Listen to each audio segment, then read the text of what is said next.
Gamers rejoice, the 6700 XT may actually be your saving grace. Kinda, because finally AMD are sticking it to the miners, even if, by accident. Let's do this. Now, we all know that GPU stockers, well, frankly, sucked lately. I actually explained it in a well-thought-out video just last week, even if some of the comments clearly showed that they didn't actually watch the video, and instead carried on blaming me. It's all my fault. God damn it, Andy. When will you learn? That aside, we're all aware that the 6700 XT is coming out soon. Now, I can neither confirm or deny that I have one, so I'll let you decide that one, well, on your own. I'm sure you can pretty much work it out. The one thing I can tell you is that you probably won't have one either. Now, I don't mean that in a malicious and a nasty way, it's just the cruel hard facts of how the market has been going with the last couple of launches. Now, this news actually comes from over the weekend, and it suggests that the entire European stock may only be a few thousand units.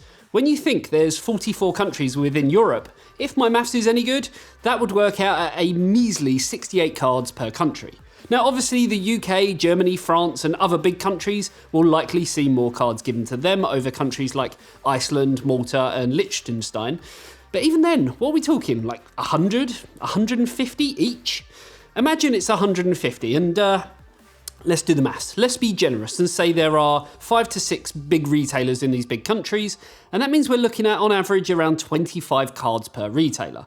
Then, when you think about how most retailers are actually system integrators as well, you may actually see maybe 5 to 10 of those cards actually land with retail consumers, and the rest will be jacked up in price to make more profit as part of a system.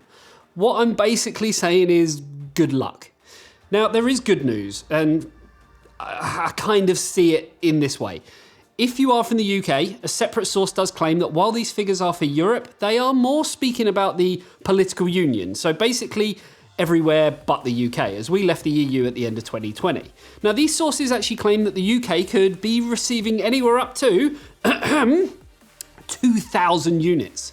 This actually means the 6700 XT could have better stock levels than we've seen with other cards from both AMD and Nvidia. Our own sources have even told us that they are getting a decent amount. So I guess time will tell as stock lands with retailers in the lead up to the retail launch date of the 18th. Now, the big question would be from most, come on Andy, won't the miners and the scalpers just, snap everything up? Now, normally I'd say yes, but this time it's a little bit different. Firstly, on the scalping front, AMD have assured us and consumers that they have implemented a number of processes to help prevent bots from purchasing products on AMD.com and are manually auditing orders to limit the ability to order multiple products. They have also provided detailed guidance to retail/e-tail and board partners to help address this issue. So basically, things are looking better than previous launches.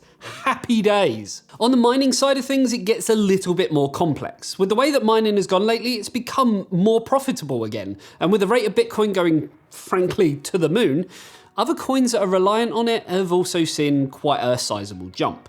Now, when looking at websites like whattomine.com, a handy website that actually shows you the most profitable coin to mine based on your GPU, it's currently, at the time of recording, and basing your electricity cost at around 10 cents per kilowatt hour, showing that a 5700 XT, like this one here, using the ET hash algorithm, gives a profit of around $5.31 per 24-hour period. The newer RX 6800 comes in at $6.20 using the same algorithm.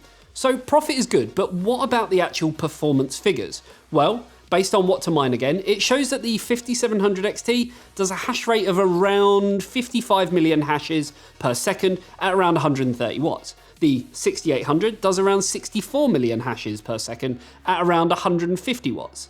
Well, the figures that have come out show the 6700 XT at around 43 million hashes per second. That's even lower than the hash rate of a 5700 non-XT. So what's happened? Well, it could be one of two things. The first being that AMD have throttled the hash rate performance of the card, or frankly, it just sucks. That's it.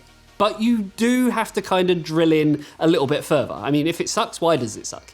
Now, the hash rate doesn't suck as such. It just happens to be worse than other cards, and more specifically, cards that could be had for cheaper.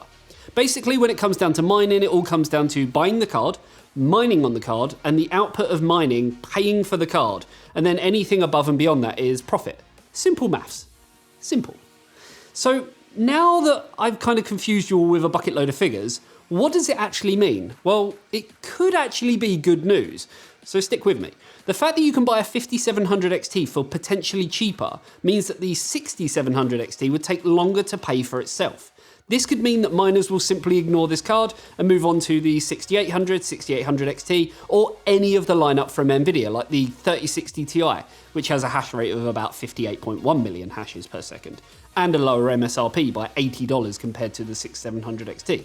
Not that MSRP even means anything these days, I mean, God, seriously. So in simple terms, the 6700 XT will take longer to pay off. So it wouldn't be the first choice when looking for a card to use for mining, meaning that the cards might, oh, it's a big might, it might actually get into the hands of gamers. Yes, finally.